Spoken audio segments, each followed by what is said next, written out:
เจอหน้าเธอกี่ครั้งฉันก็ยังต้องทนทำเหมือนไม่มีอะไรทั้งที่ฉันนั้นอยากขอร้องให้เธอเปลี่ยนใจให้กลับมาเหมือนวันที่เราเคยรักกันมองหน้าเธอวันนี้เธอช่างมีความสุขไม่เหมือนตอนรักกับฉันเขาที่เป็นคนใหม่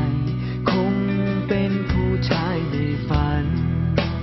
เมื่อหมดความสำคัญฉันคงต้องทำใจ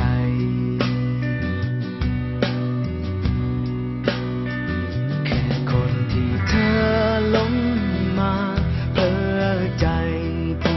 กพันฉันเป็นได้เพียงเท่านั้นไม่มีความหมายคงต้องยอ